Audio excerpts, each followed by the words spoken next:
World War I. It's a conflict that didn't just, end lives. Yeah. It completely tore apart empires, redrew the world map, and its impact. We still feel it today, don't we? Absolutely. It really was a turning point. More than just battles and dates.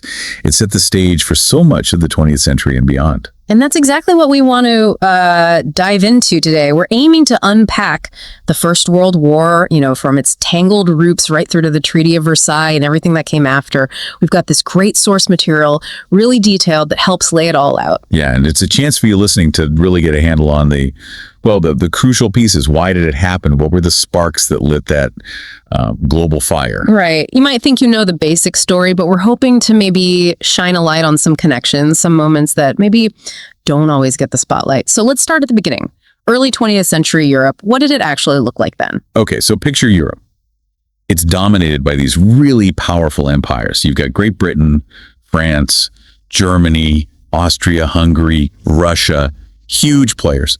And all interconnected, right? Rivalries, but also alliances. Exactly. Vying for influence, definitely clashing sometimes, but also bound together by this incredibly complex and ultimately really dangerous web of alliances. Which takes us nicely to those famous MAIN causes. Can you sort of walk us through those? Militarism? Like militarism, it's this massive buildup of military strength everywhere. But it wasn't just about having soldiers and guns. It was like a culture, glorifying the military, always being ready for a fight. And creating this atmosphere of, suspicion. Okay, and alliances. You mentioned the web. Yeah, and these weren't just, we're friends kind of deals. They were concrete pacts. If one nation was attacked, others had to jump in and defend them. And the key thing, how rigid they were. Mobilization plans were set in stone almost. Leaders felt they couldn't back down once things started rolling. Right, hard to stop the train once it left the station. The night of imperialism, scramble for colonies. Precisely. Everyone wanted more territory, more resources, more influence overseas. Africa, Asia. This competition created a ton of friction. Lots of diplomatic close calls, even before 1914. And finally, end nationalism. That intense pride, but also desire for independence. Yeah, huge national pride in the big countries, but also really strong desires among groups within empires to have their own nations. Think about the Balkans, the Slavic peoples. They're wanting freedom from, say, Austria-Hungary. They wanted unity, self-rule. Okay, so within that mix, you have Germany, unified in 1871, and this rapid rise, industrial power, military power. That must have made the older powers nervous. Oh, absolutely. Germany's incredibly fast growth definitely worried Britain and France. They saw their long-held dominance potentially slipping away. It really shifted the power balance and added to the tension. And the Balkans, you mentioned it. Why was that region such a flashpoint? People call it the powder keg.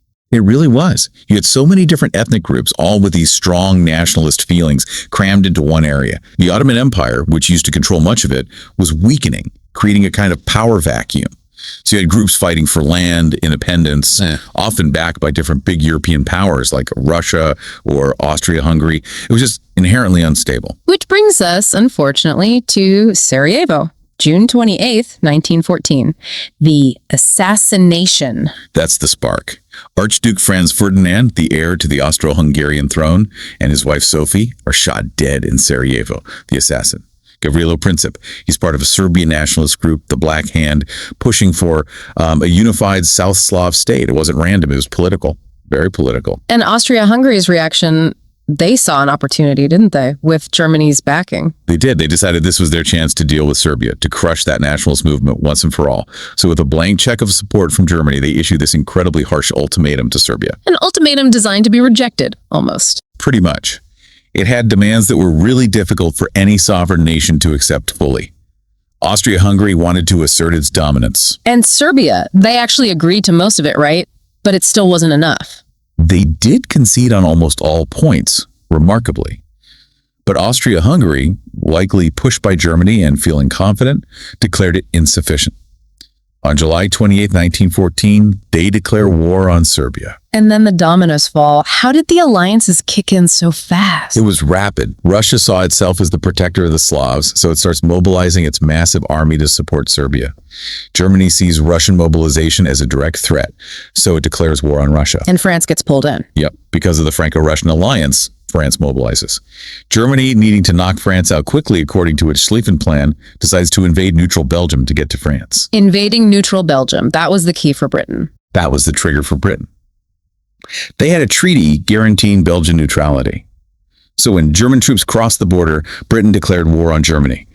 And just like that, within about a week, all the major European powers were at war. Wow. So fast. And the expectation then was this would be over quickly, home by Christmas. That was the widespread belief, yeah. Huge patriotic fervor, crowds cheering, everyone thinking it would be a short, glorious adventure. Yeah. The reality, driven by modern weapons and those entrenched alliances, was, well, something else entirely. Something horrific, which became clear on the Western Front. The trenches, can you paint a picture of that? The Western Front basically ground to a halt, became this static line of complex trench systems, hundreds of miles from the Swiss border to the North Sea. Not just ditches, but elaborate networks, front lines, support trenches, communication lines, barbed wire, machine gun nests, dugouts. And life for the soldiers in those trenches. Yeah. What was that like? It's almost impossible for us to truly imagine. Constant mud, especially in places like Flanders. Rain, cold, rats, lice, disease like trench foot. The smell, and always the noise, the shelling, the fear of attack, snipers, poison gas. Poison gas. A new horror. A terrible new weapon used by both sides. Chlorine, phosgene, mustard gas, causing blindness, burns, lung damage. Just awful. It was a psychologically shattering existence on top of the physical danger. And this kind of warfare led to battles of unbelievable attrition. Verdun, the Somme. Can you give us a sense of the scale? Verdun, 1916. Germany tries to bleed France white. It lasts for about 10 months. Non-stop fighting.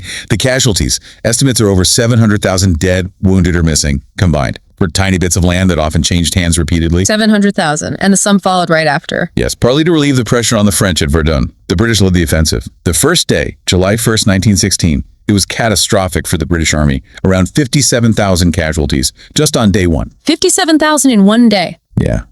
The battle dragged on for months, millions involved, hundreds of thousands more killed and wounded on all sides. It became symbolic of the whole futility and slaughter of trench warfare. And while we often focus on the Western Front, this really was a world war, wasn't it? It went beyond Europe. Absolutely. People forget that. Because of the colonial empires, fighting spread to Africa, the Middle East, think Lawrence of Arabia, even Asia and the Pacific, and troops from the colonies from India, Africa, Canada, Australia, New Zealand, they were brought to fight in Europe in huge numbers too. The war also saw this explosion in military technology. It really changed how wars were fought. Completely. It was a testing ground, in a grim way, for all sorts of new ways to kill. What were some of the key ones? Tanks. Tanks made their first appearance. Clunky at first, unreliable, but they showed the potential to cross trenches and break stalemates, pointing towards future warfare. Airplanes. Airplanes evolved incredibly quickly, from just reconnaissance, spotting enemy positions, to fighters dogfighting in the sky, and bombers attacking ground targets. And submarines. U-boats. Yes. Submarines, especially German U-boats, became a major threat to shipping, trying to blockade Britain by sinking merchant ships, a whole new underwater dimension to naval war. Chemical weapons we mentioned. Machine guns. Machine guns weren't entirely new, but their efficiency and rate of fire were perfected. They made frontal infantry assaults almost suicidal against prepared positions, a key reason for the trench stalemate. And artillery. Artillery became much more powerful and accurate. Massive bombardments could obliterate trenches, landscapes, created that shell-shocked lunar landscape you see in photos. No man's land. And in the air, you got these famous pilots, the aces, like the Red Baron. Exactly. Air combat captured the public imagination in a way. Figures like Manfred von Richthofen, the Red Baron, became these strange kinds of celebrities of the war. The U-boat campaign that had major consequences, particularly the sinking of the Lusitania. Yes, in May 1915, a German U-boat sank the British passenger liner Lusitania. Over 1,000 people died, including 128 Americans. Now, Germany argued it was carrying war munitions, which it probably was. But sinking a passenger ship killed civilians, including Americans. Yeah. It caused huge outrage in the U.S., which was officially neutral. It didn't bring the U.S. into the war immediately, but it massively shifted public opinion against Germany. This war also really involved everyone, didn't it? The whole concept of total war. Yes, that's a crucial aspect. It wasn't just soldiers fighting. Entire societies were mobilized. Governments took control of economies, directed industries to produce weapons and supplies. Rationing was introduced. Propaganda was everywhere. And women's roles changed dramatically, too. Hugely. With millions of men away fighting, women entered the workforce in unprecedented numbers. Factories, farms, transport, nursing. It challenged traditional gender roles and had long-lasting effects. Okay, let's shift focus a bit. The Eastern Front, Russia. Conditions were different there. Very different in some ways. It was much larger geographically, so the lines were more fluid than the static trenches in the West. More movement, vast distances, but the fighting was just as brutal. And the scale of casualties, particularly for Russia, was immense. And the Russian army?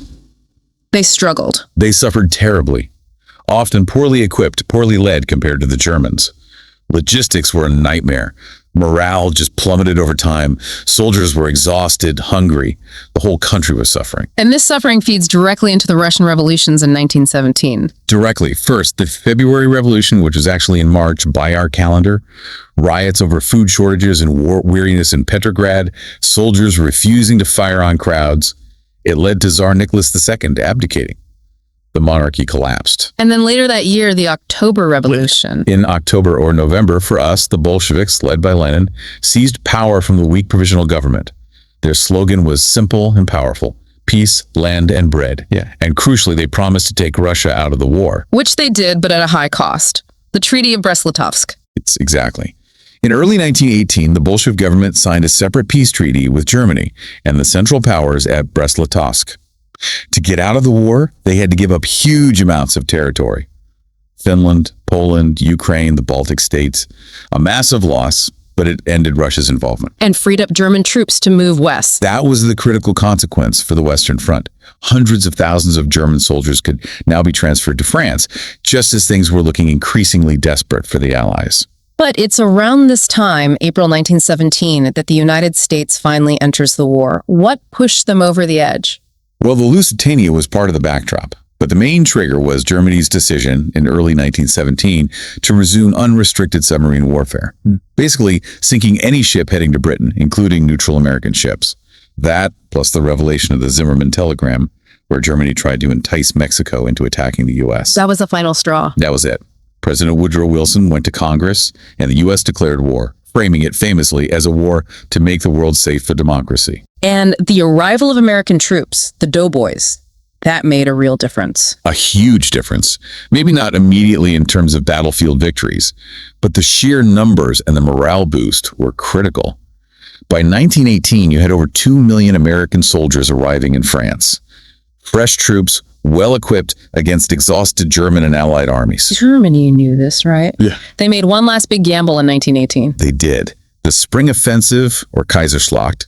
Using those troops freed up from the Eastern Front, they launched a massive series of attacks, trying desperately to break the Allied lines and win the war before the Americans arrived in overwhelming force. And they came close. They made huge gains initially, pushed the Allies back significantly. It was a very dangerous moment, but they couldn't sustain it.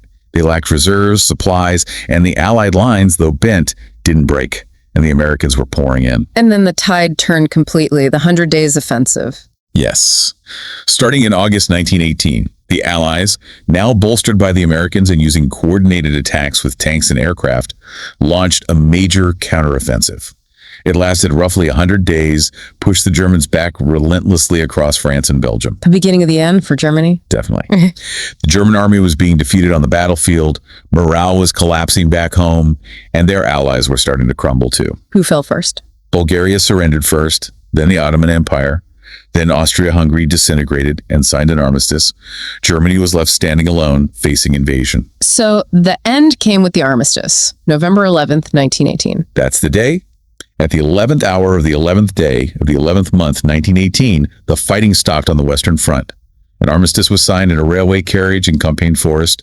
The war was finally over. But the cost, just unbelievable. Staggering. Estimates vary, but something like 16 to 20 million deaths, soldiers and civilians combined.